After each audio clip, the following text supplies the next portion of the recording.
All right, very very good evening to everyone. Good evening everyone. आप सबका बहुत बहुत स्वागत है आज के इस खास सेशन में। And today session is going to very much exciting. I hope my audio is loud and clear. अगर आप मुझे सुन पा रहे, देख पा रहे हैं, type yes in the chat box and I am able to see lot of smiling faces. बहुत सारे लोग हैं जो काफ़ी दिनों बाद कनेक्ट हो रहे हैं, काफ़ी लोग ऑलरेडी प्रोग्राम में हैं। Type in the chat box yes if you are able to see me everyone. All right. तो आप सभी से रिक्वेस्ट है, डायरी पेन लेके बैठें, कंफर्टेबल बैठ जाएं अगर आप घर पे हैं। एंड आपके माइंड में अगर कोई क्वेश्चंस हैं, राइट, उनको अभी आप नोट डाउन करके रखें, बिकॉज जैसे ही आज अगर हमारे जो एक्सपर्ट गेस्ट स्पीकर हैं जब कनेक्ट करेंगे, सो मैं उन्हें आपके साथ इंट्रोड्यूस कराऊंगा। ओके। सो मैंने फिर excited today, right, type excited. अगर आप एक्साइटेड हैं कुछ नया जानने के लिए, सीखने के लिए, समझने के लिए, type excited. All right, type excited because and बहुत सारे लोग जो अभी कैमरा ऑफ करके बैठे हुए हैं, मेरी रिक्वेस्ट है, गुजारिश है, आज के सेशन में आपको बहुत कुछ साइंटिफिक एविडेंस बेस्ड बहुत ही पावरफुल चीज़ें जानने को, सीखने को मिलने वाली हैं, ट्रस्ट मी।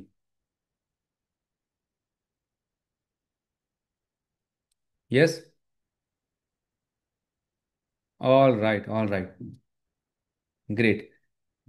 सो आप में से काफ़ी सारे लोग ऐसे हैं जो हमारे फाउंडेशन प्रोग्राम में हैं, आप में से बहुत सारे ऐसे लोग हैं जो ऑलरेडी मास्टरी प्रोग्राम का पार्ट हैं। आप डायबी फ्री लाइफ में आपने कभी ना कोई प्रोग्राम या सेशन अटेंड किया होगा।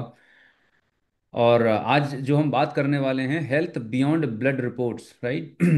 क्योंकि जब भी कोई हेल्थ इशू होता है तो सबसे पहले हम अपना टेस्ट कराते हैं, फिर उसके बाद बहुत सारी मेडिसिन और फॉलोअप, बहुत सारी चीज़ें लगती हैं। लेकिन what I realize over a period of time कि जो भी रिपोर्ट्स को देख के आप अपने हेल्थ को असेस कर रहे होते हैं और रिपोर्ट को मैनेज करने के लिए पूरी ज़िंदगी लगा देते हैं, शायद हमारी हेल्थ रिपोर्ट्स के बियॉन्ड बहुत सारी चीज़ें जो डिफाइन करती है, डिसाइड कर रही होती है। So just doctor Anshuman, if you are there you can, आपका कैमरा वगैरह कंफर्टेबल ऑन कर सकते हैं so that I can. All right. So दोस्तों, ज़्यादा समय ना लेते हुए, today is a very proud moment for me and आप सभी के लिए it's a great privilege and honour to have such a great personality in today session. मैं इंट्रोड्यूस करना चाहूँगा, डॉक्टर अंशुमन कुमार सर हैं। He is India's leading onco surgeon.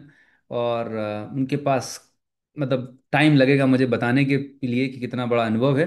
But हाँ, एक बात ज़रूर कहना कहना चाहूँगा, मैं आई मेट लॉट ऑफ, मतलब पिछले 15 साल से I worked with a lot of doctors from in when I was in pharmaceutical industry. But being a doctor and a healer, it requires a lot of courage and effort. सच को सच बोलना, गलत को गलत बोलने के लिए बहुत कुछ ताकत और हिम्मत चाहिए। And he is very spiritually grounded.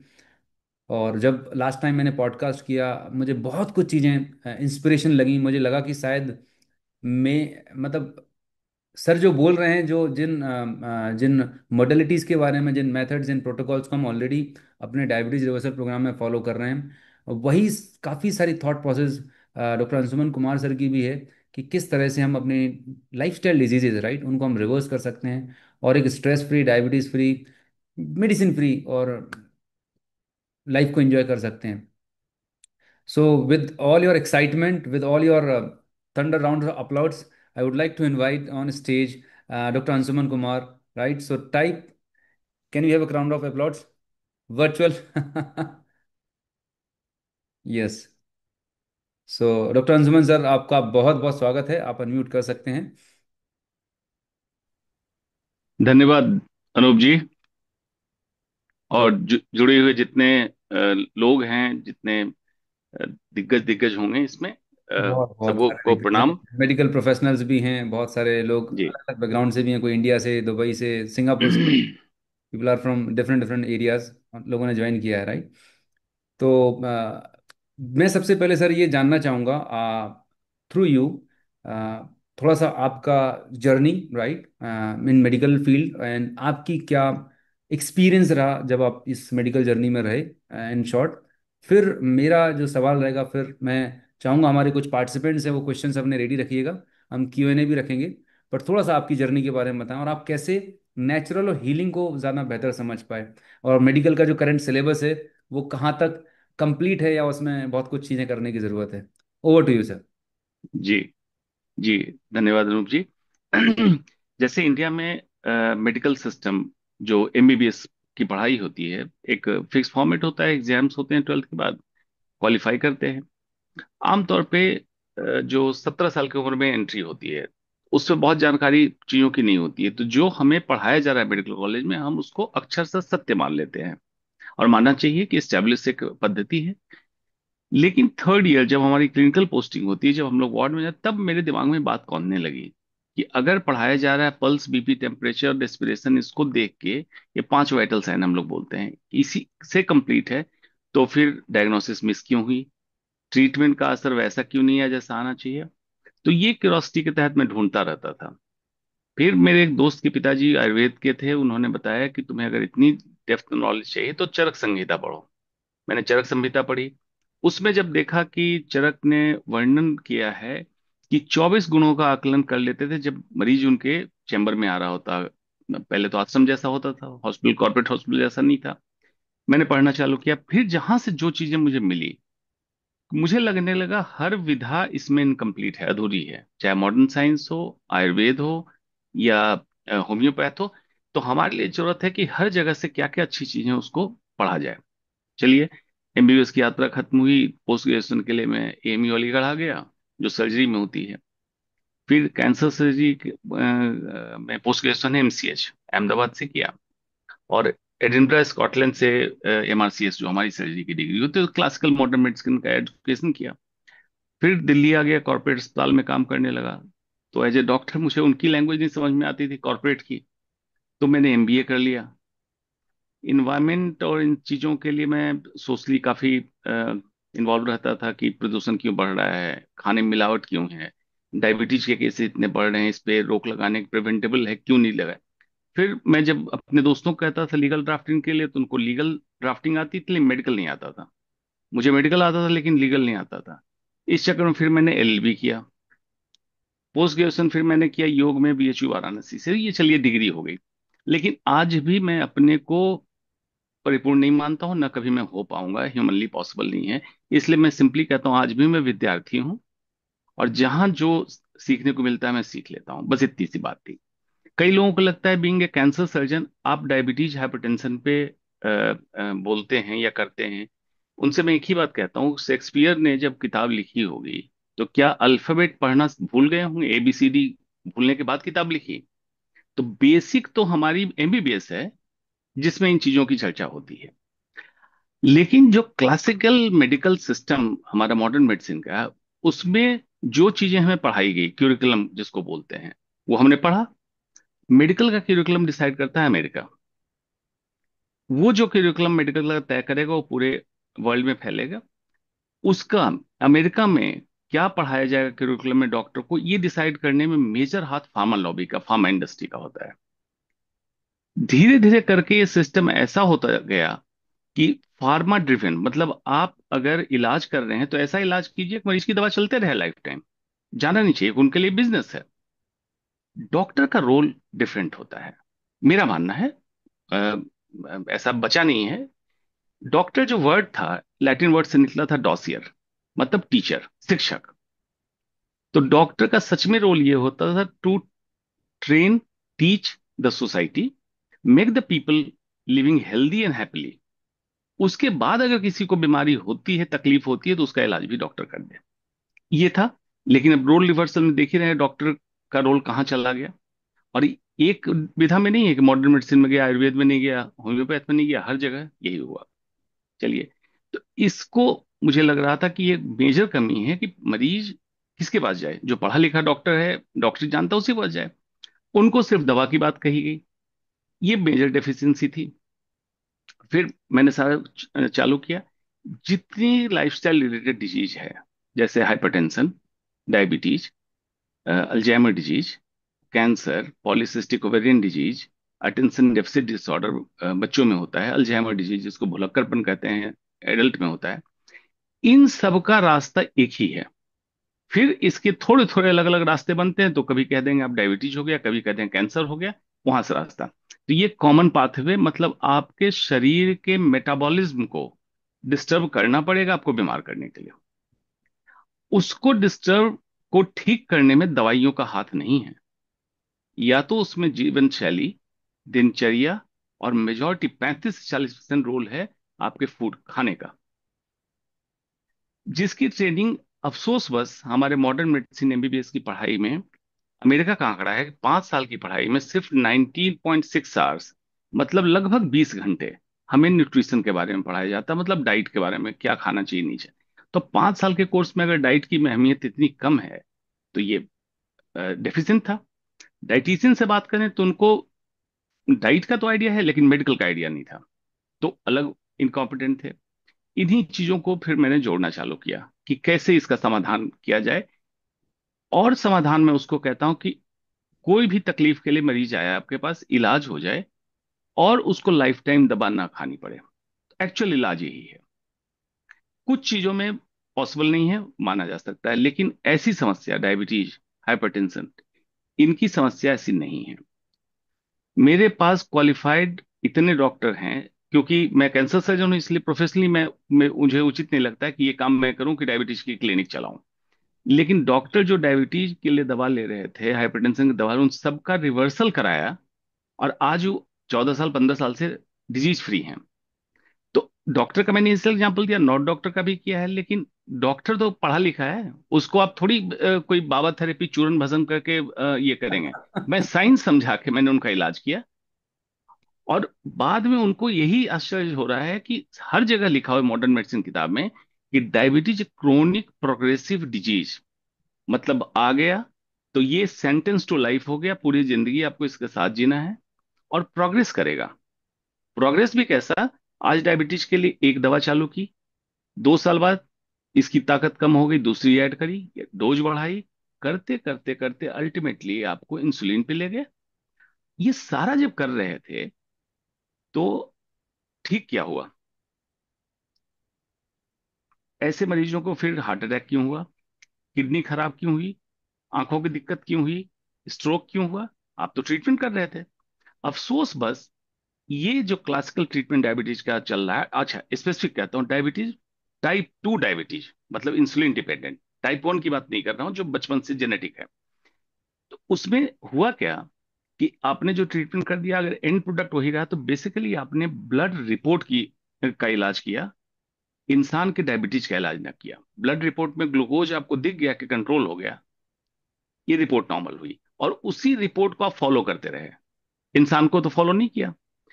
मतलब सिम्टम पे आपने ट्रीटमेंट किया, you have treated the symptom not the system. हमारे बॉडी का सिस्टम एज इट इज चलता रहा, जिस कारण से डायबिटीज हुई या हाइपरटेंशन हुआ। इसी विज्ञान के तहत अगर समझ लें, तो मेरा रोल वहीं खत्म हो जाता है कि आपकी ज्ञान चक्षु को मैं खोल दूं। उसके बाद किसी चीज की जरूरत नहीं है, ऐसा नहीं होगा कि मेरे जैसे अनूप गुप्ता जैसे लोगों के बीच आपको बार बार आना है। ज्ञान चक्षु खुला, आप उस चीज को ले जाएं, घर पे करें, लोगों को कराएं, और इसका साइंस बेस्ड प्रत्यक्ष प्रमाण के साथ कन्वर्ट ट्रीट होता है। तो जब जो ट्रीटेबल, प्रिवेंटेबल, एंड जिसको आप रिवर्सिबल बीमारी है, उसको हम लोगों ने डिक्लेयर कर दिया इरिवर्सिबल प्रोग्रेसिव डिजीज। इसी पे चर्चा होनी चाहिए, जो कि आपने बहुत अच्छा पहल उठाया है अनुप जी। डायबिटीज वार्ड रिट्रीट अब जो दिल्ली में कर रहे हैं, वो छोटी चीज नहीं है। ये आप सिंपली कहिए कि बहुत बड़ी आंधी आने वाली है। जिस दिन ये प्रोग्राम पॉपुलर हुआ, उस दिन काफी लोगों की दुकानें बंद हो सकती है, इसमें कोई दो मत नहीं है। बिल्कुल सर। जी। तो मैं आपसे ये जानना चाहूँगा, बीइंग अ डॉक्टर, राइट, जो मेडिसिन्स हमें दी जा रही हैं, तो आपने बता दिया मेडिसिन्स का कोई एक सिम्टोमेटिक काम चल रहा है। तो अगर आपसे कोई पूछे कि किसी को अपनी डायबिटीज, बीपी, शुगर, थायराइड, और आप तो कैंसर स्पेशलिस्ट हैं, क्या कैंसर तक को रिवर्स किया जा सकता है, और किस स्टेज में? या लाइफस्टाइल डिजीज को अगर हम कॉमन पकड़ें, तो क्या लाइफस्टाइल फॉलो करनी चाहिए जिससे लोग इन बीमारियों को प्रिवेंट, कंट्रोल और रिवर्स कर सकते हैं?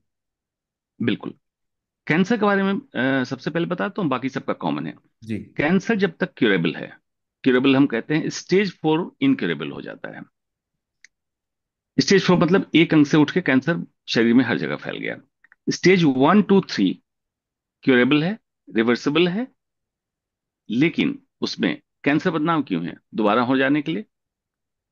और इसका उदाहरण मैं हर समय देता हूं कि अगर सिर्फ क्लासिकल कैंसर का ट्रीटमेंट आपने किया, उदाहरण के तौर पे सर्जरी कर दी, रेडिएशन दे दिया, कीमो दे दिया, तो ये आपने सिंपली ये समझिए, कहीं धुआं आपने देखा, धुएं पे पानी डाल दिया, धुआं बुझ गया थोड़ी देर के लिए, लेकिन जो आग जल रही थी, आग जलती रही, उस पर इलाज नहीं किया। रूट कॉज तो पे काम। कैंसर का, हाँ, कैंसर का ट्रीटमेंट अगर करना है तो आग भी बुझाएं और धुआं भी शांत करें।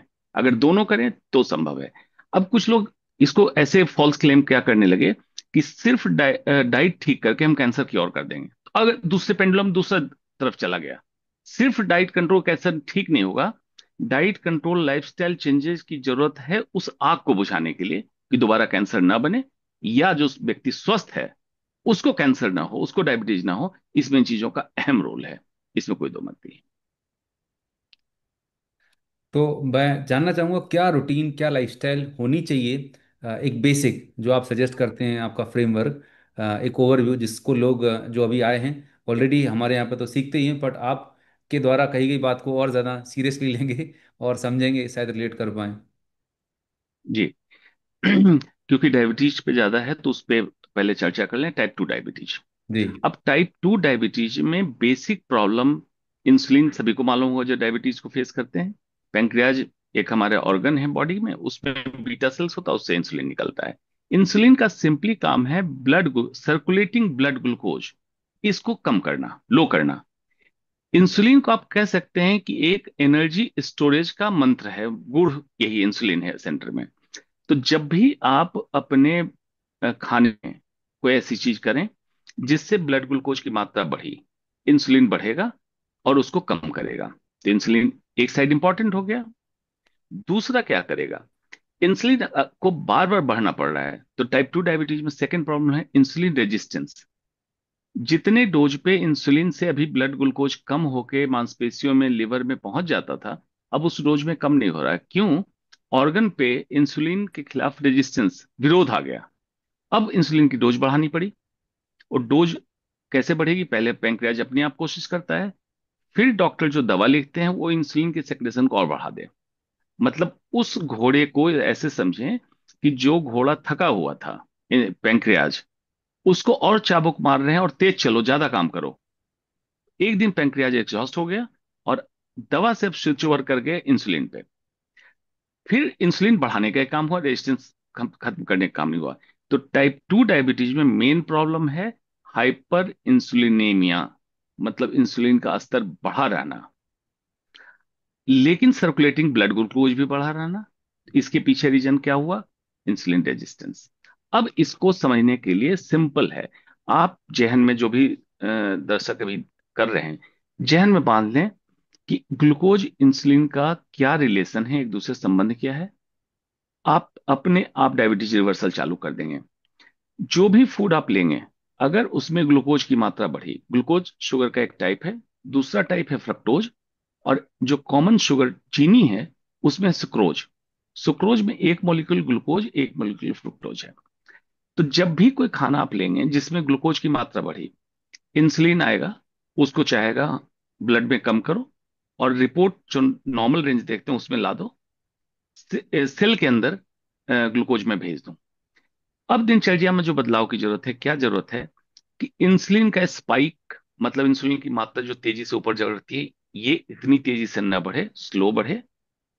दूसरा, इंसुलिन स्पाइक जितना 24 घंटे के आपके दिनचर्या, जितनी कम बार ये ऊपर जाए, इसकी जरूरत कम हो, उतना चांस अब डायबिटीज प्रिवेंट, डायबिटीज को ट्रीट करने में करेंगे। अब कैसे, इसको समझने की जरूरत है।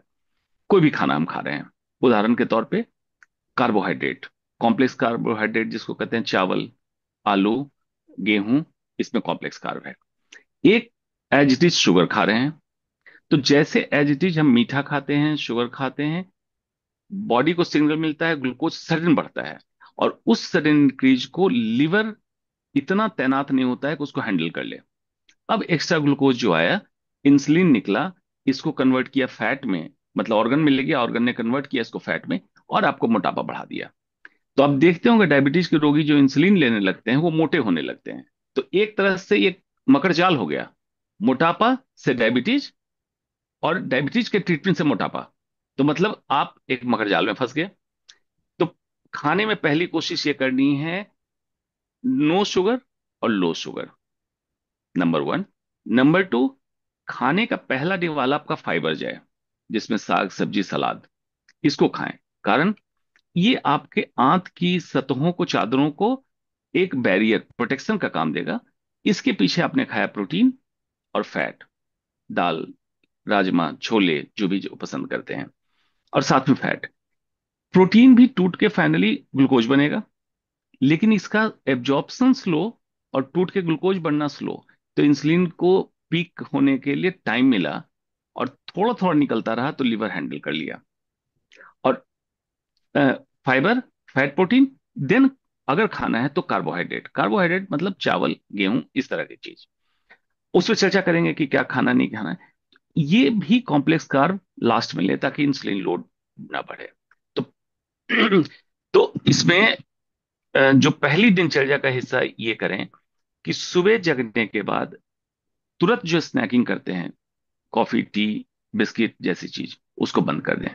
सडन आपके एम्प्टी स्टमक में मीठी चीज गई, ये पूरी तरह एब्जॉर्ब होगा और आपका इंसुलिन स्पाइक बढ़ेगा। फर्स्ट मील जगने के लगभग 5 से 6 घंटे बाद आपका होगा। उदाहरण के तौर पे कोई इंसान 5-4 बजे जगते हैं, तो इस 4-5 घंटे में बॉडी को तैयार होने दीजिए अगले दिन के काम के लिए। उसके बाद फर्स्ट मील लें। मील में fibre, protein, fat, then low amount of complex carb. Second meal आपका ईटिंग विंडो 6 से 8 घंटे में हो जाए। मतलब पहला अगर आपने 9 बजे लिया, तो दूसरा मील आपका 3 से 4 के बीच में या 5 के बीच में हो जाए। और फिर आप ये भी समझ लें कि सनसेट के बाद खाना ना खाएं। इससे क्या हुआ कि इंसुलिन स्पाइक, जो इंसुलिन बढ़ने की बात मैं कह रहा था, ये कम बढ़ा। और, और दूसरा, जब बढ़ा तो सेकेंड स्पाइक तुरंत नहीं आया। अब ये कैसे संभव है? एक मील आपने लिया, नेक्स्ट मील आप 3 बजे लेंगे। इस बीच नॉर्मल होता, ऑफिस में बैठे हैं, चाय पी ली, ऑफिस में बैठे बिस्किट खा लिया। ये बार बार इंसुलिन के स्पाइक को बढ़ा रहा है। आपके बॉडी के अलग अलग ऑर्गन इंसुलिन रेजिस्टेंस में आ रहा है। तो ये मील की टाइमिंग हुई। मील जितना रॉ हो, जितना होलसम फूड हो, उतना अच्छा। जैसे ब्रेड, पास्ता, मैक्रोनी, नूडल्स, ये होलसम फूड नहीं, प्रोसेस्ड फूड है। इससे इंसुलिन स्पाइक होगा। और होलसम फूड मतलब एज इट इज, मोटा अनाज, गेहूं, चावल, एज इट इज जो खाते हैं, ये कॉम्प्लेक्स कार्ब है। तो ये आपने किया कि प्रोसेस्ड, अल्ट्रा प्रोसेस्ड फूड को डाइट से बाहर कर दिया, और रॉ और ओरिजिनल नेचुरल खाना खाने लगे। दूसरा रीजनल खाना है, सीजनल खाना है। उसमें कई केमिकल्स ऐसे हैं जो इटसेल्फ केमिकल डिस्ट्रॉय करता है बीटा सेल को, ये आपने कंट्रोल कर लिया। टी, स्नैकिंग, और ये जो तमाशा चल रहा है बिस्किट का, ये बिल्कुल बंद कर लें। डाइटिशियन आपको, हो सकता है डायबिटीज से, तो कहते होंगे 2-2 घंटे पे खाना खाओ। ये थ्योरी गलत है, बिल्कुल गलत है। जो मैं समझाने की कोशिश कर रहा हूं, इंसुलिन स्पाइक बार बार, मतलब 2-2 घंटे पे आपको इंसुलिन स्पाइक दिया जा रहा है। अल्टीमेटली क्या हो रहा है? इंसुलिन रेजिस्टेंस बढ़ रहा है, और आपकी बाद में दवा बढ़ती चली जाएगी। इंसुलिन पे आएंगे, फिर भी and organ damage, heart attack, kidney failure, ये होना चालू होगा। तो अपने को यही समझना है कि ग्लूकोज स्लो एब्जॉर्ब हो, और इंसुलिन को हाइपर इंसुलिनीमिया ना करना पड़े। बॉडी में हर ऑर्गन इंसुलिन सेंसिटिव होगा, और ये ब्लड ग्लूकोज बढ़ने नहीं देगा। Great. Thank you so very much. आप में से कितने लोगों को लग रहा है कि जो सर ने बताया वो एग्जैक्ट प्रोटोकॉल आप फॉलो कर रहे हैं? टाइप करें मी इन द चैट बॉक्स। जो आप बता रहे हैं सर, एग्जैक्टली मतलब शायद एक आध शब्द का हेर फेर हो जो हमारे पार्टिसिपेंट फॉलो कर रहे हैं, honestly speaking. And as a result of this, लोगों की 5-5, 10-10, 15-15 साल पुरानी बीमारियां, डायबिटीज, इंसुलिन इंजेक्शन की बंद हो रहे हैं। मतलब बाहर का जो सिस्टम है वो हमें बीमार बना के रखना चाहता है, हर 2 घंटे में खाना खाए, लोग को एक्सेप्ट ही नहीं होता। लोगों को प्रोग्राम कर दिया जा रहा है कि एक बार डायबिटीज हो गई मतलब जिंदगी भर मरते दम तक दवाइयाँ बिल्कुल। खानी। इट्स बिल्कुल। एक क्या ही बोलें। अच्छा, मैं देख रहा हूँ स्क्रीन पे, बड़ा अच्छा लग रहा है कि आपने बोला मी लिखिए, और सब लोगों ने लिखा है।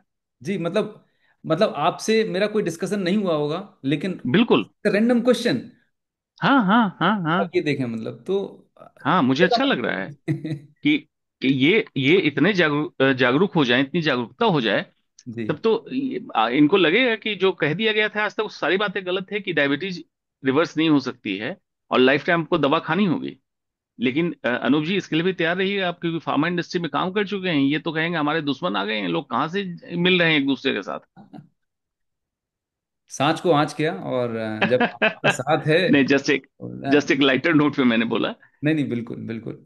बट वाकई में क्योंकि ये जो सर ने बताया ये, अच्छा सर इसके पीछे कुछ रिसर्च पेपर भी होंगे, आपका क्या अनुभव है जो आपने बताई है डाइट, इसके पीछे कुछ रिसर्च एविडेंस भी है कि ऐसे ही चल रहा है सर ये?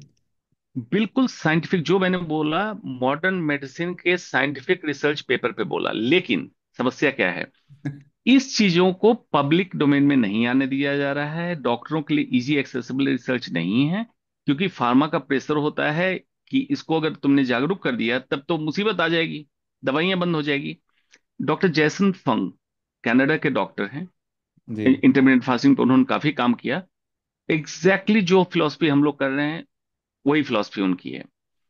Doctor Robert H Lustig, American paediatric endocrinologist, बच्चों के डायबिटीज का ट्रीटमेंट करता था, इसलिए वो एक्सपर्ट तो था ही। उसका भी फॉर्मूला सेम है। देखिए, सच जो होगा ना, अमेरिका में बोलेगा, इंडिया में बोलेगा, कनाडा में बोलेगा, वही सच होगा। लेकिन झूठ होगा तो इंडिया के एमपी में अलग झूठ, दिल्ली में अलग झूठ चलेगा, और और कनाडा को छोड़ दीजिए, क्या झूठ चलेगा। तो यूनिवर्सल ट्रुथ, फॉर एग्जाम्पल क्या है, sun rises in the east. अब अमेरिका में रहिए तो आपके ईस्ट में ही होगा, इंडिया में रहिए ईस्ट में होगा। सिमिलरली मेडिसिन या मॉडर्न साइंस में या किसी भी साइंस में, जो सच है हर जगह वही सच होगा। झूठ होगा तो टाइम टू टाइम बदलते रहेंगे, मतलब लोग बदलेंगे, जगह बदलेगी, ये फैक्ट बदल जाएगा। Great sir. एक सवाल जनरली लोगों का रहता है कि जो मेडिसिन्स हैं या इंसुलिन, जो लोग इंसुलिन पे आ जाते हैं, इंसुलिन के क्या कॉम्प्लिकेशंस और क्या साइड इफेक्ट होते हैं अगर टाइप 2 डायबिटिक पेशेंट को इंसुलिन पे डाल दिया जाता है सर? Very good. मतलब मैं खुश हूं अनूप जी कि जिस बिल्कुल गहराई, ये बहुत गहराई का सवाल आपने पूछा। लोग तो समझते हैं पेंक्रियास से इंसुलिन कम बन रहा है तो इंसुलिन बाहर से दे दो। अगेन मैं कहूंगा, सिर्फ दिए हुए इंसुलिन से आपके ब्लड लेबोरेटरी रिपोर्ट चेंज हुई, मतलब आप जिसको देख सकते थे ब्लड शुगर, वो चेंज कर दिया। इस पे एक चीज और समझें, कभी भी ब्लड शुगर जब आप चेक कराते हैं तो ग्लूकोज चेक होके आता है, क्या फ्रक्टोज चेक होता है? और अगर आप फ्रूट जूस ले रहे हैं तो मैक्सिमम लोग उसमें फ्रुक्टोज ले रहे हैं। फ्रुक्टोज भी सेम काम करता है जो ग्लूकोज करता है। इनफैक्ट मैं बोलूंगा फ्रक्टोज 3 टाइम्स मोर पॉइजनस है एज कंपेयर टू ग्लूकोज। तो राइट। पहला पॉलिसी। दूसरा पॉलिसी कि इंसुलिन का क्या किसी ने मेजरमेंट कराया कि उस समय इंसान का इंसुलिन लेवल क्या होगा? नहीं कराया। ये हो सकता है लैब टू लैब इंसुलिन, कई लोग यही प्ली देते हैं कि एक लैब में कराओ अलग आता है, दूसरे लैब में कराओ अलग आता है, बिल्कुल सहमत हूं। लेकिन एक ही लैब में 3 4 बार कराओगे तब तो सेम आएगा। उसका कारण क्या है कि एक इनका जो रिएजेंट होता है, अलग अलग लैब का अलग होता है। तो हम्म। एक लैब को, जैसे वजन को एक मशीन पे आप नापें, बार बार उसी पे नापें, तो आपको पता तो है कि वजन बढ़ रहा है या कम हो रहा है। जी। इंसुलिन टेस्ट नहीं होता है।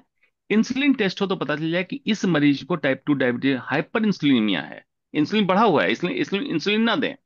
दूसरा, सी पेप्टाइड टेस्ट, इंसुलिन का एक फ्रैगमेंट होता है, प्रो इंसुलिन का जब फ्रैगमेंट हो, सी पेप्टाइड।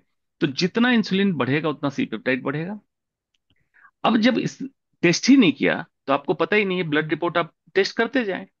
ये बढ़ा हुआ इंसुलिन क्या क्या कराता है, जो आपका सवाल था, fat deposit, making more insulin resistance, जो ब्लड वेसल्स होती हैं स्पेशली हार्ट की कोरोनरी आर्टरी, जिसके कारण क्लॉट बनता है और हार्ट अटैक होता है, उसमें मीडिया, ब्लड, बहुत आसान भाषा में बताऊंगा, लोग समझ सकते हैं। मैं कॉम्प्लिकेटेड पसंद नहीं करता हूं। जैसे खून की नली इस तरह से है, एक मान लीजिए जैसे पाइप होती है, हम्म। इसके अंदर की सतह में जो लाइनिंग है इसको कहते हैं इंटिमा, एंडोथीलियम। अंदर की एक स्किन कह सकते हैं। बीच में मांसपेशियां होती है जिसको मीडिया कहते हैं, और आउटर जो लेयर है इसको एडवेंटिसिया कहते हैं। इंसुलिन जब ज्यादा लेते हैं, बार बार लेते हैं, मीडिया, बीच की मांसपेशियों के लेयर, क्योंकि इंसुलिन एक ग्रोथ फैक्टर है, हम्म। वो बढ़ा देता है और मांसपेशियां उस नली को बंद करती है। बढ़ा हुआ ग्लूकोज एंडोथेलियम को डैमेज किया, वहां पे क्लॉट बना, एथेरोमा बना, मीडिया बढ़ा हुआ था, ल्यूमिन कम हुआ, हार्ट अटैक हो गया। तो पहला काम करता है इंसुलिन, इंक्रीज द वेट, और डायबिटीज को इरिवर्सिबल कर दिया, क्योंकि विशेष साइकिल में फंस गए, वेट बढ़ेगा इंसुलिन रेजिस्टेंस बढ़ेगा। तो पहला काम ये किया। दूसरा काम किया, मीडिया को डैमेज कर दिया। तीसरा काम क्या करेगा, इंसुलिन जब भी बढ़ेगा, बार बार बढ़ेगा, तो किडनी में एक सिस्टम होता है रेनिन एंजियोटेंसिन सिस्टम, उस पे काम करता है, और सोडियम को डिटेन करने, सोडियम जमा करने लगता है। इंसुलिन जितना बढ़ेगा किडनी को सिग्नल जाएगा, सोडियम जमा कर, ऐसे व्यक्ति को कुछ दिनों में हाइपरटेंशन हो जाएगा। और मैक्सिमम डॉक्टर कहता रहेगा कि नमक छोड़ो, नमक कम करो। नमक जरूर इंपॉर्टेंट है, लेकिन इतना इंपॉर्टेंट नहीं है। इसका कैसे उदाहरण समझेंगे, जब हमारे पूर्वज शिकार करके लाते थे, तो नमक में उस जानवर को लपेट के रखते थे ताकि सड़े नहीं। तो हमारे पूर्वज इससे ज्यादा नमक खा रहे थे। लेकिन नमक को दोषी ठहराया, नमक एक लिमिट तक दोषी जरूर है, लेकिन डायबिटीज वाले रोगी को हाइपरटेंशन क्यों हुआ? हाइपर इंसुलिन, या इंसुलिन जो बढ़ा, या तो आपके देने से या जैसे भी, ये हो गया। तो मतलब इंसुलिन के इस्तेमाल से एक्यूट फेज में करना है, कोई मरीज बहुत सिक हो जाए उस फेज में करना है इंसुलिन, ताकि अब कंट्रोल कर लें। लेकिन अगर रूटीन केसेज में आपने किया, तो इसको रिवर्सिबल डायबिटीज से इरिवर्सिबल डायबिटीज में बना दिया। और उसके बाद एंड ऑर्गन डैमेज, मतलब किडनी और हार्ट के ब्लड वेसल्स डैमेज होकर हार्ट अटैक, किडनी फेलियर करने लगा। ये इंसुलिन का साइड इफेक्ट है। मतलब ये research new England journal of medicine में ऑलरेडी पब्लिश्ड है। तब जी जी। लेकिन बड़े दुर्भाग्य की बात है कि धड़ल्ले से दिया जा रहा होता है। और मैंने अपने during pharma career I have seen people like कि ये सारे कॉम्प्लिकेशंस को देखते हुए, पर बहुत कम होंगे इस दुनिया में डॉक्टर लाइक यू जो इतना ओपनली सच्चाई को बयां कर सकते हैं, राइट? हाउ मेनी फिर agree with this type, agree in the chat box. अभी तक जो सर ने एक्सप्लेन किया है, हाउ मेनी फॉर हैविंग बल बॉन्ड, type B O in the chat box. अगर आपको लग रहा है बल बॉन्ड जैसा एक्सपीरियंस लग रहा है, type B O in the chat box.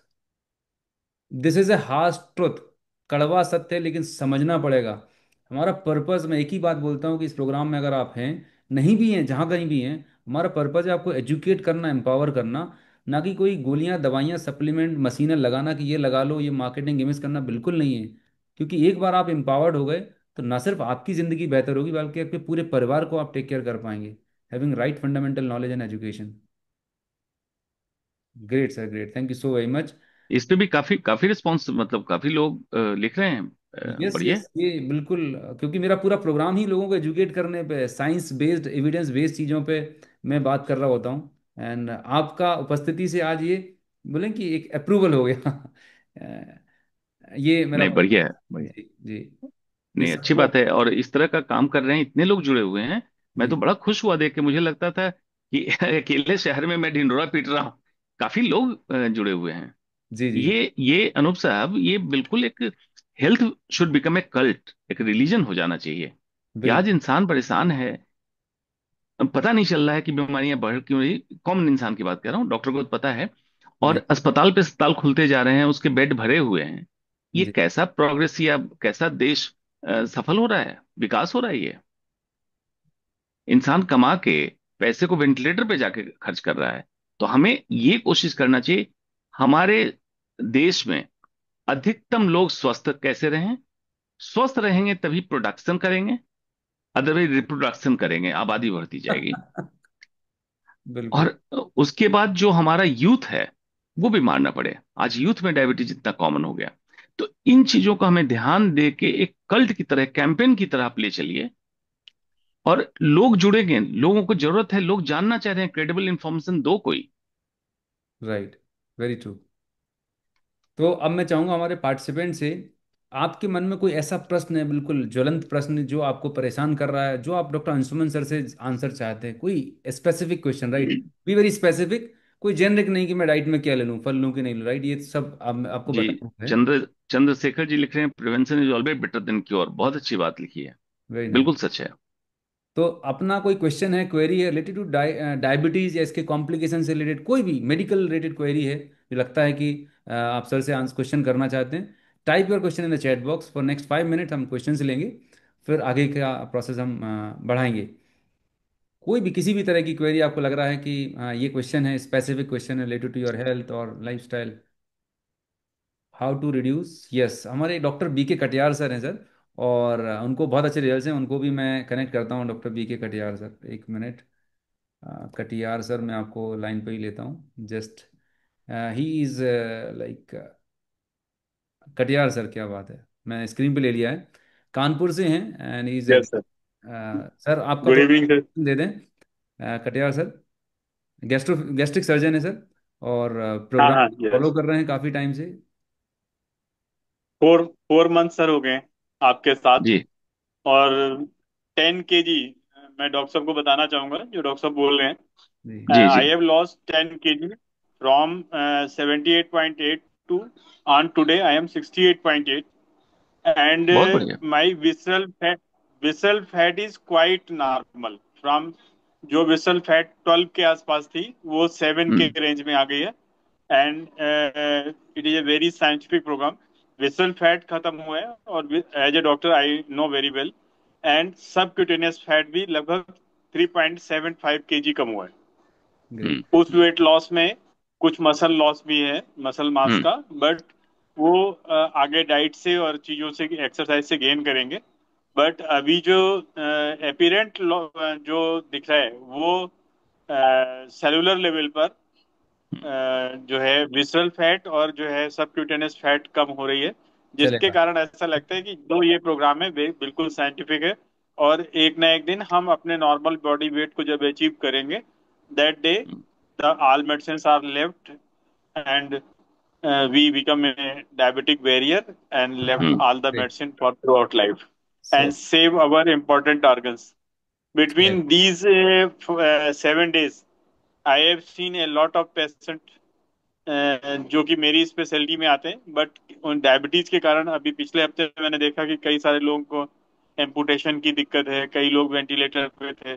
तो उन सब के हॉरेबिलिटी को देखते हुए जो है मैंने सर के अंडर में ये प्रोग्राम ज्वाइन किया, और I am very happy on today. और ग्रेट। इन्हीं शब्दों के साथ मैं अपनी बात को खत्म करता हूँ। Thank you doctor Katiyar sir. का एक क्वेश्चन है कि वेलकम सर। इनका being a surgeon, he is a surgeon, तो because of surgery, complicated surgery होती है और आप भी सर्जन हैं, तो सारे प्रोटोकॉल फॉलो कर रहे हैं, बट बिकॉज डाइट भी प्रॉपर है, सारी चीज़ें प्रॉपर हैं, बट समटाइम्स इनका फास्टिंग थोड़ा सा बढ़ा रहता है, तो मुझे एक ही चीज़ लगती है, it is because of stress induce. तो आप क्या मैं बताता हूँ उस चीज को। बिल्कुल, आपने बिल्कुल टू द पॉइंट बात कही है। जी। इसको डॉन फिनोमिनन कहते हैं, DAWN, डॉन फिनोमिनन। हम्म। इसमें ऐसे व्यक्ति का यूजुअली सुबह के टाइम 4 बजे से 8 बजे के बीच ब्लड शुगर बढ़ा होगा। अब लोगों का आश्चर्य ये होता है कि भाई सुबह तो कुछ खाना नहीं खाया, ब्लड शुगर क्यों बढ़ा है? This is because of rise in cortisol. Cortisol एक हार्मोन है, हमारे एड्रिनल ग्लैंड से निकलता है। अगर किसी की नींद डिस्टर्ब हो, अपेरेंटली सो रहे हैं, लेकिन अगर ब्रेन फंक्शनिंग हो, स्ट्रेसफुल हो, तो कॉर्टिसोल ज्यादा पीक करेगा। नॉर्मली हमारा सुबह 4 बजे के आसपास कॉर्टिसोल सड़ जाता है। To prepare our body, get up and be active, cortisol बढ़ेगा। उसके बाद ब्लड ग्लूकोज बढ़ाएगा। लेकिन अगर इंसान रात को स्ट्रेसफुल सो रहा है, number one, number two late night खाना खा के सो रहा है, तो ऐसे इंसान को सुबह 4 से 8 के बीच में ब्लड शुगर बढ़ाता है। इनको चेंज करने के, जो डॉक्टर साहब कानपुर से चेंज करने की जरूरत क्या है कि इवनिंग मील जितना अर्ली हो सके करें। सोने की जगह को बिल्कुल जो रिंकल्स होती है चादरों में, या जो नींद को थोड़ा डिस्टर्ब कर सकता हो, ये खत्म करें। और blue light in the form of Alexa device या आपके टीवी की लाइट, स्क्रीन, ये आपके कमरे से बंद हो। वाईफाई हो सके तो घर का बंद कर लें, because it disturb radio frequency of brain. इसको कर लें। और मोबाइल के यूजेज आप सोने से कम 1 घंटा, प्रेफरेबली 2 घंटे ना करें। उसका रीजन है कि मोबाइल स्क्रीन टाइम जो इस्तेमाल करते हैं, तो आपके दिमाग में कुछ मेमोरी सेटअप के लिए काम चल रहा होता है। आप सोने चले गए, लेकिन स्ट्रेसफुल ये चल रहा है कि किसी ने सोशल मीडिया पे ये देख लिया था, ये बात दिमाग में आ रही है। इस स्ट्रेसफुल कारण कॉर्टिसोल जरूरत से ज्यादा बढ़ेगा और मॉर्निंग ब्लड शुगर बढ़ाएगा, और situation is called dawn's phenomena. तो लगभग कितने परसेंटेज लोगों में रहती होगी सर डॉन फिनोमेना? ये टोटली वेरिएबल है। इसका कारण क्या है कि मोस्ट ऑफ द पेशेंट जो डायबिटीज रिवर्सल पे जा रहे हैं, वो लाइफस्टाइल चेंजेस में अपने अष्टांग योग इसको जब करते हैं, यम नियमासन प्राणायाम प्रत्याहार धारणा ध्यान समाधि, तो ऑलरेडी स्ट्रेस लेवल कम हो जाता है। लेकिन डॉक्टर साहब क्योंकि बाय प्रोफेशन सर्जन है, हम्म। सर्जन का स्ट्रेस लेवल एक डिफरेंट टाइप का होता है। ये इनको कॉन्शियसली इस चीज पे काम करना पड़ेगा कि हम्म। मेरा stress level specially during sleep कम हो। All right. क्या नॉर्मल लोगों को भी डॉन फिनोमेना होता है, जो दोज आर नॉट हाँ, डायबिटिक और प्री डायबिटिक? बिल्कुल बिल्कुल बिल्कुल बिल्कुल बिल्कुल होता है। बिल्कुल होता है डॉन फिनोमेना। जो नॉर्मल व्यक्ति है उसमें ये पावर है। कॉर्टिसोल ने अगर शुगर बढ़ाया तो इंसुलिन सेंसिटिव मात्रा, इंसुलिन एडुकेट मात्रा में है, और इंसुलिन सेंसिटिविटी है ऑर्गन के अंदर, रेजिस्टेंस नहीं है। तो ये राइट। बहुत जल्दी वाइप ऑफ हो जाता है ब्लड ग्लूकोज। होता है नॉर्मल इंसान में भी, अगर उसकी नींद रात को खराब हुई, स्ट्रेसफुल स्लीप है, उसको भी होगा। अब बात आती है कि बहुत सारे लोग ना, जो जब रिवर्सल में आते हैं, तो कुछ लोग ऐसा है, या मतलब सम टाइम वो अपने रीडिंग को पकड़ के इतना बैठ जाते हैं कि अगर 100 से 101 हुआ तो पैनिक होने लगता है। मतलब पहले 150 रहती थी फास्टिंग, वो 100 पे आ गई, 101 आ गई, वो 100 101 की खुशी नहीं है, 100 की। एक नंबर दो नंबर प्लस माइनस होता है, दे बिकम वेरी पैनिक। सो क्या लगभग रेंज होनी चाहिए जब हम रिवर्सल की बात करते हैं कि हाँ भाई, फास्टिंग अगर इस रेंज में आ जाती है without medication, by changing lifestyle, so that they can feel कि yes, we are on the right track? मैं बता रहा हूँ, क्योंकि इनके लिए ऐसे जो व्यक्ति हैं इनके लिए एक सरप्राइज हो जाता है, क्योंकि डॉक्टर ने कहा था कि लाइफ टाइम दवा चल रही है, हम्म। लेकिन दवा बंद करके मेरी शुगर नॉर्मल हो गई। पहला, ये कल्ट कल्चर की तरह बन चुका है, इसलिए एक्सेप्ट नहीं कर पाते कि अच्छा ऐसा हो सकता है क्या। Too good to believe. Too good to believe. दूसरा क्या होता है, इसको पकड़ के, इस स्थिति को पकड़ के रखने पॉजिटिवनेस हो जाती है, ये कहीं बिगड़ ना जाए। अब मेरी दवा छूट गई है, ये छूट ऐसा ना हो 100 से 101 हुआ, लगता है मेरा प्रोग्रेस हो रहा है। ये क्या करेगा, उस समय का मेंटल स्ट्रेस अगेन आपका स्ट्रेस हार्मोन रिलीज करेगा इंक्लूडिंग कॉर्टिसोल, और शुगर बढ़ा देगा। तो इसलिए आप लैब रिपोर्टिंग, लैब रीडिंग पे ज्यादा ट्रस्ट ना करें। ट्रस्ट करने में देख लें आप, ये ना सोचे कि अभी इतना आ गया। अगर एक व्यक्ति अपने 24 घंटे में 24 सैंपल देगा, दो सैंपल एक नहीं आएगा, दो सैंपल की रिपोर्ट मतलब दो सैंपल भी मैच नहीं करेंगे। हर घंटे, मतलब एवरी मोमेंट ब्लड शुगर हमारा चेंज हो रहा है, जिससे पे कॉन्सेप्ट आया सीजीएम का, हम्म। Continuous glucose monitoring. लेकिन वाकई इतना जरूरत नहीं है। ये जी। नॉर्मल फिजियोलॉजी है बॉडी की, कि ग्लूकोज लेवल चेंज होता रहेगा। जिस समय आपने सैंपल लिया, हो सकता है पिछले बार अलग टाइम में लिया हो, इस समय चल के आया हूं, उसमें चल के नहीं आया हूं, बहुत सारी चीजें हैं।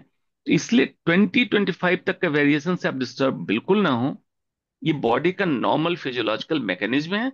अगर आपका ये कंट्रोल चल रहा है, HbA1c कंट्रोल चल रहा है, इंजॉय करें, मस्त रहें, स्ट्रेस ना लें। मतलब कितना लगभग होना चाहिए सर फास्टिंग? जो जो फास्टिंग का लैब रेंज है सबका, किसी हाँ। का 90 to 100 है। हम्म। उसमें से जब वेरिएशन आप देखते हैं कि आपने कंट्रोल करके अपना इस लेवल तक बेस लाइन आ गए थे, फॉर एग्जांपल 90 आ गए थे, 80 आ गए थे, जी। अब ये सडनली 5 यूनिट ऊपर दिखा, आप हम्म। घबरा गए। राइट। इससे कोई घबराने की जरूरत नहीं है। करेक्ट। जैसा मैंने बताया, पूरे दिन में कई बार ग्लूकोज लेवल चेंज होता रहता है, हम्म। तो थोड़े से वेरिएशन से डरने की जरूरत नहीं। अल्टीमेटली मार्कर आपका है 3 मंथ्स का HbA1c। राइट। तो प्राइमरली हम HbA1c पे देखें, और अगर थोड़े बहुत फ्लैक्चुएशंस हो रहे हैं तो उससे पैनिक होने की ज़रूरत नहीं है। बिल्कुल नहीं। बहुत लोग तो दिन में इतनी बार टेस्टिंग करते थे बीपी शुगर की, मैंने बंद करवा दिए कि बाबा इतना भी नहीं करना कि आपको बीमारी की वजह से नहीं, उस रीडिंग के स्ट्रेस की वजह से तुम बीमार बने रहो। बहुत बिल्कुल बहुत बिल्कुल। ज़्यादा ओवर टेस्टिंग करने लगते हैं लोग। हम्म। दूसरा एक सवाल है कि जो डायबिटिक्स की वजह से नर्व डैमेज हो जाते हैं ज़्यादातर लोगों, पेरिफेरल न्यूरोपैथी होती है, क्या वो रिवर्सिबल है और किस हद तक उसे रिवर्स किया जा सकता है? क्वेश्चन दोबारा करें आप। जो डायबिटीज़ की वजह से पेरिफेरल न्यूरोपैथी हो जाती है, हाथ पैरों में सुनपन और सब कुछ प्रॉब्लम हो जाती है, तो क्या ये भी रिवर्सिबल है अगर सही तरीके से प्रोटोकॉल्स फॉलो करे जाएं, या क्या हो देखिए, सकता है इसके लिए? हाँ, न्यूरोपैथी, स्टैब्लिश न्यूरोपैथी, और न्यूरोपैथी में दो चीजें होती हैं, एक्सोनोपैथी, हम्म जो नर्व नर्व के ऊपर एक लेयर होती है माइलिन शीथ की, हम्म। जिससे ट्रांसमिशन जंप करके जाता है। जी। अगर ये डैमेज हो गया है तो रीमाइलिनेशन, उसको कहते हैं डीमाइलिनेशन का री मतलब दोबारा बन जाए, रीमाइलिनेशन बहुत स्लो होता है। इसलिए एस्टैब्लिश न्यूरोपैथी में मैक्सिमम जो बेनिफिट देखा गया 20 to 30% का इंप्रूवमेंट। इसीलिए हमारी कोशिश हर समय रहती है कि नेफ्रोपैथी, रेटिनोपैथी, न्यूरोपैथी, तीन चीजें ना हो, क्योंकि इसमें कई लोग इरिवर्सिबल स्टेज में चले जाते हैं। तो हमें उस लेवल तक पहुंचने ही नहीं देना है, उसके पहले रोकना है। यस, अगर रीजनरेटिंग नर्व है, बॉडी के नर्वस सिस्टम अभी यंग है, तो रीजनरेशन करेगा। कितना कर पाएगा depending on the exact damage. All right sir, all right. Great sir. अब मैं कुछ ऐसे लोगों से मिलवाना चाहूँगा जिन्होंने अपने रिवर्सल किया है, और आपके साथ वो अपने अनुभव शेयर करेंगे। जस्ट एक second. Who want to share your results and जो आपने 3 महीने में, 4 महीने में रिवर्सल किया है, raise your virtual hand like this.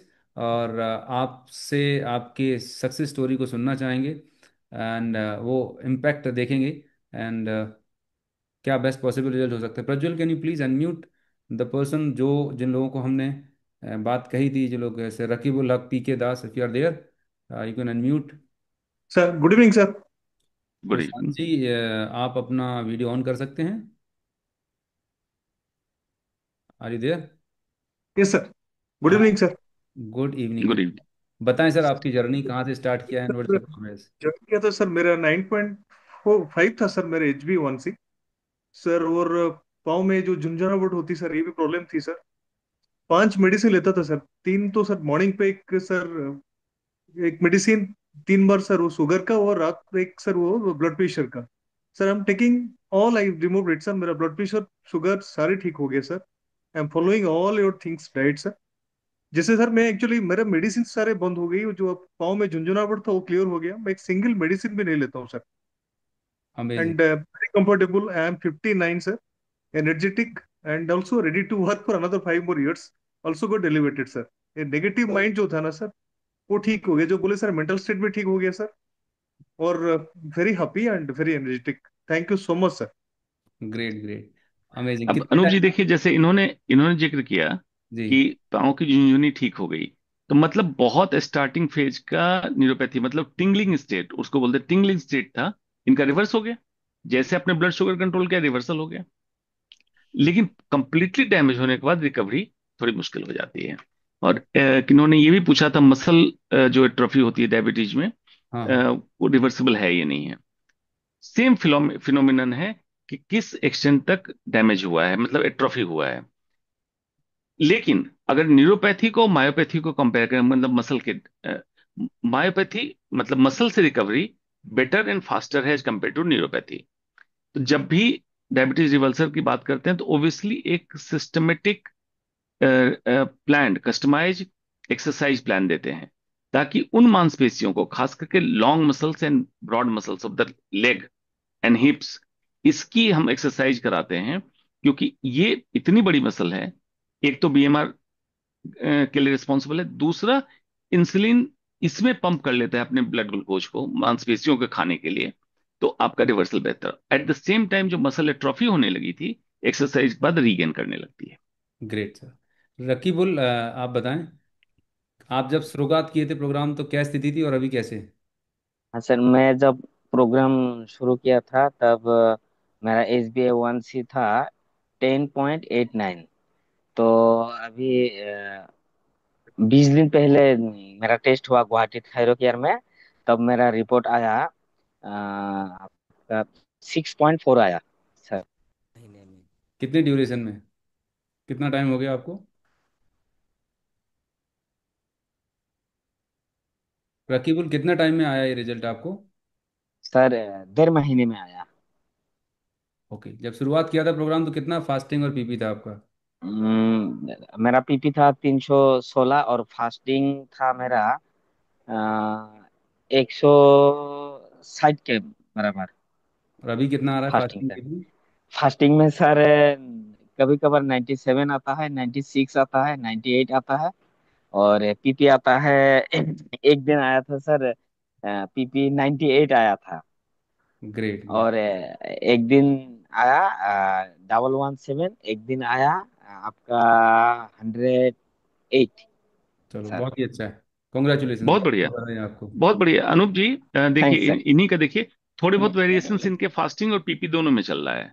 जी। इसी चीज को हम समझाने की कोशिश कर रहे हैं कि उसमें पैनिक ना करें, ये नॉर्मल है, नॉर्मल वेरिएशन है। लेकिन जो इनका वेल कंट्रोल्ड है, आप बताइए कौन सी मेडिसिन से आप ऐसा वेल कंट्रोल मेंटेन कंट्रोल कर सकते हैं? राइट। कुछ दिनों बाद तो दवा नाकाम हो जाएगी, दूसरी दवा ऐड करनी पड़ जाती है। Very true. रकीबुल, अभी दवाइयाँ चल रही हैं कि कम कर दी? सर मैं शुरुआत से दवाई नहीं लेता, शुरुआत से जब से मेरे पकड़ में आया कि मेरा शुगर हुआ सर।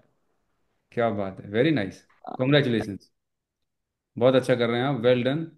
अब हमारे साथ है सर एक सीनियर डॉक्टर हैं, रेडियोलॉजिस्ट डॉक्टर बलजीत जी, पंजाब से हैं। हाय डॉक्टर बलजीत जी, कैसे हैं आप? हाँ जी sir, good evening everyone. Doctor very good साहब, evening. I am a radiologist, practising radiologist. जी सर, डॉक्टर नमस्कार आयुष, सर। नमस्कार जी। सो वही बात है जो डॉक्टर साहब, जैसे कि what we are taught in our MBBS. तो when I heard the webinar of mister Anoop Gupta, I was stunned to hear all these things. I was, rather, it was hard to believe the things because I was of this notion that diabetes is irreversible now. I am suffering for last 12, 13 years. Right. But after joining this session, and I have joined the master session also. So for last 2 months, almost I am in this, joined this. So I have almost stabilized my sugar, the fasting sugar around 100 now. Good, And very good sir. earlier, otherwise also before with medicines, I was maintaining my HbA1c below 7, right? 6.6, 6.5 like that. When I started my this journey, at that time it was 6.2. So now I will hmm. test it after the HbA1c when I right. started it. But now I I think it will definitely come down below 50, below 5. Great great. बहुत ही And अच्छा। the thing is कि when otherwise पहले जब मैं medicine भी लेता था, at that time also I was feeling very much lethargic in the evening, सारा कुछ था। Now मैं मेडिसिन तो चल अभी मेरी चल रही है साथ में, मैं बीच में छोड़ा भी था, but doctor Neeta has advise not to leave the medicine. तो only my concern is I was already underweight. I was not overweight. My diabetes was stress diabetes. So I have modified my this lifestyle. Still, I at times I come under stress, and because of stress, my sugar raises. I know the Downs phenomena that I know. तो वो तो उससे मैं correlate करता हूँ, but otherwise काफ़ी दिनों से मैं बिल्कुल काफ़ी कुछ ठीक हूँ। I am gaining the muscle also, but अभी भी मेरा वेट जो है, I am regularly losing. Okay. I am at the moment I am 64। My height height के हिसाब से 70, 71 होना चाहिए वेट। सो वो भी मैंने पहले बीच में भरी थी मेरे को, but now I am confident when I progress with this in this course, तो I will definitely improve. Doctor Baljeet, हाँ जी। आपने भी एमबीबीएस किया, मैंने भी एमबीबीएस किया है। यस और यस। अच्छी आप स्टार्ट ही आपने किया यही बताते हो कि सच है कि जो करिकुलम में हमें पढ़ाया गया उसमें ये यस बातें यस। नहीं पढ़ाएगी। नहीं पढ़ाएगी सर। नहीं पढ़ाएगी। तो ये अनुरोध भी, ये देखिए कितनी अच्छी चीज सर ने साझा किया कि जी मुझे लगता था कि मैं ही बोल रहा हूँ, सर भी बोल रहे हैं, जी। बाकी डॉक्टर बोल नहीं रहे हैं, प्रॉब्लम बस उतनी सी है। दूसरी बात जो सर ने कही, मसल के लिए, मसल स्ट्रॉन्ग करना, सर एक मशीन भी आती है जो आपके muscle mass, bone mass, visceral fat सबको कैटेगराइज करके बताती है। यस। हाँ उस वो यूज कंडीशन में करा। क्या है सर, हाँ, उसमें क्या है सर कि वजन बढ़ना कोई डेंजरस नहीं है, फैटी वजन नहीं बढ़े, फैटी नहीं मसल, बढ़े। जी, मसल जी जी। ग्रो करे, मसल का वजन बढ़े, तो इनफैक्ट ये डायबिटीज के लिए फेवरेबल फैक्टर हो गया, इंक्रीज जी मसल मास। तो आप स्लो जाएं sir.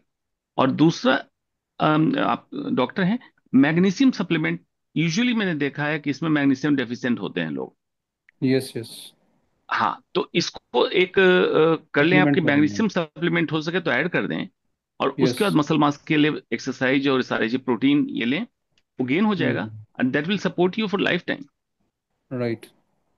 Great sir, great. Thank you ये doctor Baljit. Thank thank you. Yes, thank you. Great. एक और है बहुत कॉम्प्लिकेटेड केस से, असीम शाह। असीम, यस असीम, अनम्यूट करें। एंड असीम। एक इधर मैं देख रहा हूँ स्क्रीन पे कोई सीमा पाटिल हैं, और हाँ एक हाँ मोहम्मद गुफरान हाँ, उनको भी हसीब। बोलने का मौका देंगे। यस हाँ, ये Aseem ji, good Aseem. Good evening sir, good evening sir, good evening. Good evening sir. Good evening Aseem ji, बोलिए। Actually, I am in tour. Now I am in transit. Okay. On that reason, I have too much late. Sir, thank you so much for associate with you for long terms. Now I am feeling is energetic young chap. Good good good, very good. Yeah. Now my age is 56. My weight is 78. But when I joined this program, my weight is 96. And my HSBC1C is the 10.6. No, And I am taking insulin 40 unit per day, twice. Still you are taking insulin? No, sir. I am no, taking very good. only for two medicine, morning and evening. And some days I have skipped night medicine also. And after that, I have checking my fasting under 120 without medicine. Last 2 days and 3 days, I am taking without medicine. My fasting is 115, 117. That's like that. But I have trying to without medicine life lead within 2 and 3 months. Great. Very good. Anoop ji, अब इस इन्होंने एक as की बात कही ना, एक चीज मैं इस पे ऐड करना चाहूंगा जी। कि डायबिटीज रिवर्सल में जितने लोग अभी जुड़ रहे हैं या आगे भी सुनेंगे, एक बहुत बड़ा मोटिवेशन फैक्टर मैं आपको बता रहा हूं कि बेस्ड ऑन बॉडी कंपोजिशन हमारी एज डिसाइड होती है, जिसको हम कहते हैं बायोलॉजिकल एज। नॉर्मल एज हमारी क्या है, डेट ऑफ बर्थ से आज तक हम कितने साल के हो गए। फॉर एग्जाम्पल 56 ईयर आपका है biological age. Diabetes reversal program पे अगर जाएंगे तो जो पैरामीटर्स आप अपनी एज को 30, 32, लेस देन 30 तक ला सकते हैं बायोलॉजिकल एज को, मतलब you are as young and fit as 32 साल का 30 साल का लड़का है। ये जितने करेक्ट। डॉक्टरों का मैंने करा है, उन्होंने कहा ये तो बाई प्रोडक्ट हो गया कि मेरी एज कम हुई, और एज कम होने का मतलब सच में उनका स्टेमिना चेंज होना, फुर्ती होना, लेथार्जिक नहीं रहना, उससे लेकर blood parameters and body composition सब मेरे जांचों में दिखा कि बॉडी फैट कितना कम हुआ, मसल मास कितना बढ़ा, कार्डियक इंडेक्स कैसे चेंज हो गया, सारी चीजें डॉक्यूमेंट करके कराया है। तो बायोलॉजिकल एज पे ही हम लोग ध्यान दें, ये भी इंपॉर्टेंट है। हाँ, मैं आपको बताना चाहूँगा, हमारे प्रोग्राम में हम मशीन देते हैं, जो आप मशीन बात कर रहे हैं, body composition analyser with mobile app. जितने भी लोग हमारे प्रोग्राम में, सबको मिलती है ये। वेरी और गुड, वो वेरी गुड। बराबर से चेक करते हैं, उसमें पूरा विसरल फैट, बीएमआई, बीएमआर और उनकी बायोलॉजिकल एज सब ट्रैकिंग कर रहे होते हैं। एंड ये सारा टूल्स और रिसोर्सेज उनको मिलते हैं, जिससे एक और कॉन्फिडेंस आता है कि हाँ, इम्प्रूवमेंट आ रहा है। बहुत बढ़िया। अब मैं आगे पार्ट टू में जाना चाहूँगा। अब जो भी पार्टिसिपेंट अभी हैं, अगले 1 घंटे और हम बात करेंगे, राइट। और सर से बस थोड़ा सा मैं और जानना चाहूँगा। अभी तो हमने मेडिकल की बात की, ब्लड रिपोर्ट की बात करी। जहाँ तक बात करते हैं डायबिटीज़ की, अदर लाइफस्टाइल डिसीजेज़ की, अभी जो हम बात कर रहे हैं बॉडी को ट्रीट कर रहे हैं, पर कई बार ऐसा होता है कि सब कुछ इलाज कराने के बाद भी लो रिजल्ट मिलने चाहिए, नहीं मिल पा रहे होते। तो क्या इसका हमारे मेंटल एंड इमोशनल हेल्थ या और उसका भी बहुत बड़ा रोल है, उस पर भी हमें काम करने की ज़रूरत है सर? बिल्कुल। इसको मैं ऐसे बताऊंगा कि मॉडर्न मेडिसिन हेल्थ को डिफाइन करता है not mayor absence of disease. सिर्फ बीमारियों का नहीं होना हेल्थ नहीं है। Physical, mental and social wellbeing is health. ठीक। आयुर्वेद हमारा डिफाइन करता है सम दोष सम अग्निश्च सम धातु मलः क्रिया प्रसन्न आत्मेंद्रिय मन स्वस्थ इति अभिधीयते। मतलब दोष, अग्नि, मल, सारी चीजों का सम अवस्था में, मतलब मेंटेनेंस में हो। प्रसन्न आत्मेंद्रिय मन, आत्मा, इंद्रिय और मन प्रसन्न हो, कंप्लीट हेल्थ यही है। तो जो आपने बात कही, इसमें मान लीजिए फिजिकल हमने करेक्ट कर दिया, लैब रिपोर्ट ठीक हो गई, लेकिन ये परसिस्टेंट मतलब बरकरार नहीं रही, ये रिपोर्ट फ्लक्चुएट होने लगी या फेलियर हो गया, तो जिसको हम कहते हैं कि वैसा रिजल्ट नहीं मिला। ऐसे व्यक्ति की अगर साइको एनालिसिस की जाए, ऐसे व्यक्ति के तीन चार चीजें जरूर मिलती है। Chronic stress in the form of repetitive thought process, एक बात दिमाग में आ गई, बार बार ये दिमाग में चल रहा, तो वो सडन कॉर्टिसोल बढ़ाता रहा बार बार। Inadequate sleep, then conflict inside mind, feeling of insecurity and threat.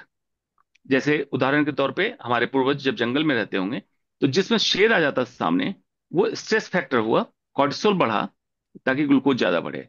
तो आज जो जॉब कर रहे हैं, नौकरी है, नौकरी चली जाएगी, जाने पे बॉस डांटेगा, या मेट्रो सिटी में ट्रैफिक का स्ट्रेस, ये स्ट्रेस जो आपका हो रहा है, ये बेसिकली डिस्टर्ब कर रहा है आपके न्यूरो हार्मोनल सिस्टम को। उसके कारण ये रिजल्ट वैसा नहीं आ पाता है। तो ऐसे व्यक्ति को फिजिकल के साथ मेंटल, इनफैक्ट मेंटल हेल्थ सबको एड्रेस करना चाहिए। और इसका सबसे इंपॉर्टेंट है सेल्फ इंट्रोस्पेक्शन एंड कन्फेसिंग। आत्मविश्लेषण करें, और जो भी इस तरह से प्रोग्राम में जब जाएं, तो उस बात को कन्फेस करें। इससे क्या होगा, मन हल्का होगा, और आपको एक अगेन खाली मिट्टी मिलेगी, मतलब बैरन फील्ड मिलेगा। आप अपनी चीजों को नए तरीके से लिख सकते हैं, और पुरानी चीजें मिट जाएगी। तो हमें उस पर भी काम करना चाहिए। ग्रेट।